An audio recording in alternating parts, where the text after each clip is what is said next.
Hi guys, back for another video today. Again, very good video. I've got two very similar looking watch. I've got the Omega Aqua Terra blue dial 38.5mm and a Seiko Sax045 in 39.5mm. So there's a size difference, obviously, a millimeter, and you sort of see it quite a bit because of the very thin bezel on the Seiko and the thicker bezels on the Omega. So I thought I'd make a quick comparison since I bought the Seiko thinking that it was the watch that looks the most like the Omega, and it really does. I mean, I haven't seen a watch that looks as similar as the Omega, obviously being cheaper than the Omega. So I purchased it a couple months ago. Made a video, you can go back and see it if you want a full review on it. Yeah, so the similar points are obviously the dials, as you can see. Both have blue dials. The Seiko is a little darker, if you ask me. I'll try to wipe it off here.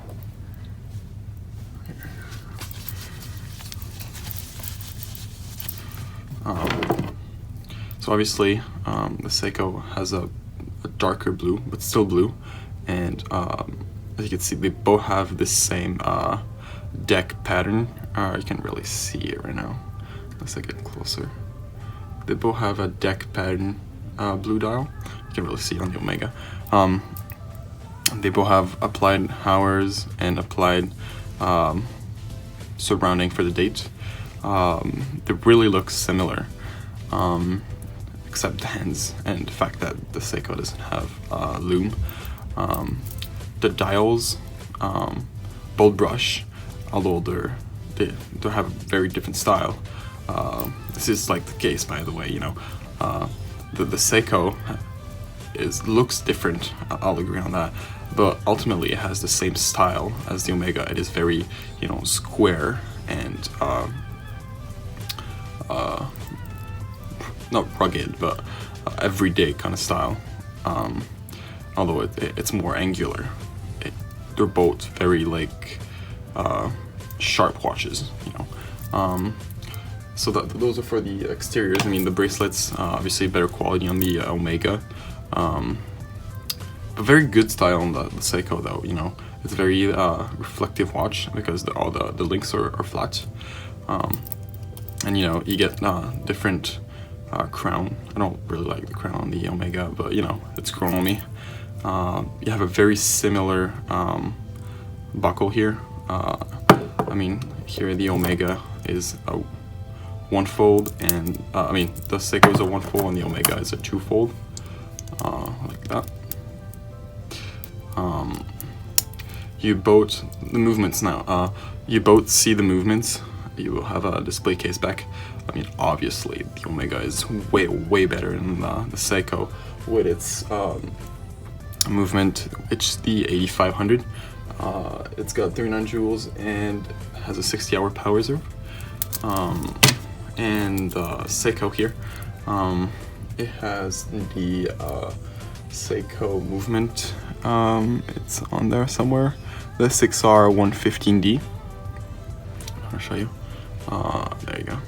Probably see there. And it's got 23 joules and a 50-hour power reserve.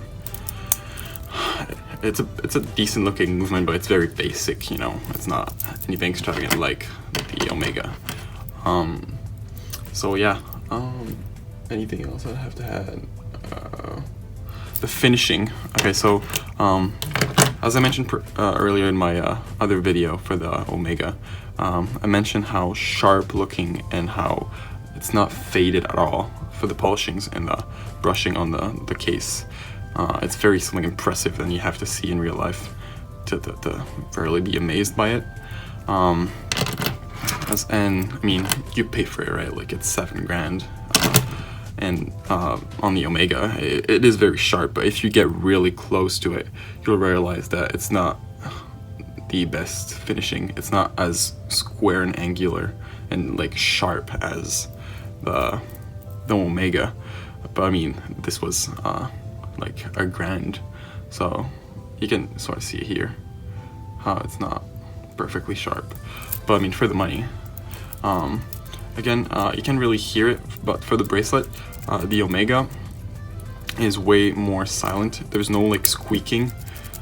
You can't really hear it, but when I wear it, this watch has some squeaking sometimes, and the Omega is absolutely flawless on that. And finally, the size. As I mentioned earlier, the Seiko is a millimeter bigger, and you know, you don't really realize it on the wrist. It's just like when you take them next to each other, you realize that the Omega is quite smaller, but it's only a millimeter. So for smaller wrists, the Omega would obviously be a better choice, but only if you have $7,000, you know. So yeah, that was my comparison for those two similar watches. Hopefully one day I'll be able to own the Omega. And if you have any questions, leave them down below in the comment section. And please subscribe and share this video. Thank you guys.